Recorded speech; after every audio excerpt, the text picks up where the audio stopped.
in California, but there's definitely a push to legalize them. One of them specifically, a ferret. It is legal in 48 states except for California and in Hawaii. Dr. Jill, is it a good idea if the law was passed to have ferrets as pets? Are they an endangerment to the resources of the area like some people claim? You can clearly see they're dangerous, right? Oh, yeah.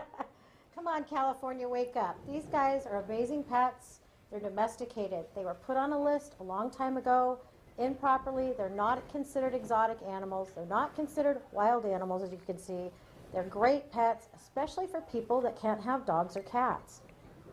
Oh, I mean, look at that little face. He certainly seems sweet. So what's the concern? Why have we had this law in the books for so long?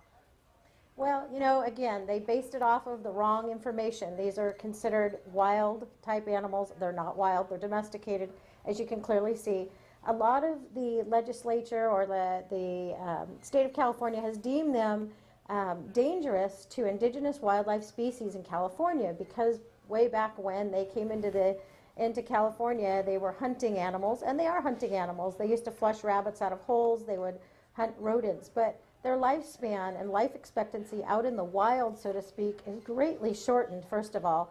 And I want to make sure, too, people understand these animals get spayed, neutered, vaccinated as well. They're just like a dog or a cat when it comes to veterinary care, proper care. They take a lot of work, actually, but they're wonderful animals. You know, any animal you get has the potential to bite. There's less documented cases of ferret bites in the U.S. than dogs and cats. Oh, wow. Okay, that is interesting. And Pat Wright, who actually founded Legalize Ferrets, there's a website, legalizeferrets.org, has definitely been pushing to get this ban lifted. It's amazing reading that it's been on the book since 1933.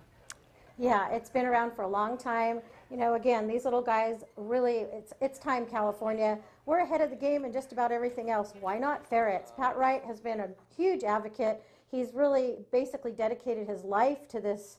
And it's time to wake up and get these guys legalized so that we don't have to hide them out anymore. These guys are going into a rescue, by the way. I want to make sure Fish and Game doesn't show up at my door. Also, I have a little hedgehog here. I want to make sure people understand these are not the same as ferrets. A lot of people seem to think that they are, but they're not. They're a totally different species animal. They require a different set of care. So check with your local legislator. Get on legalizeferrets.org. Sign the petition. They make awesome pets, like I said. You want to make sure that you have a voice now for this.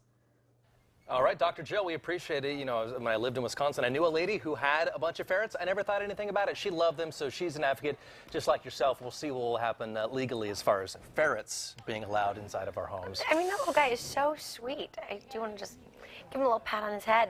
By the way, if you want to schedule an appointment with Dr. Jill, you can check out her website. It's drjyl.com or call her up. She is a delight. Number right there on your screen, 916-989-0738. All right, take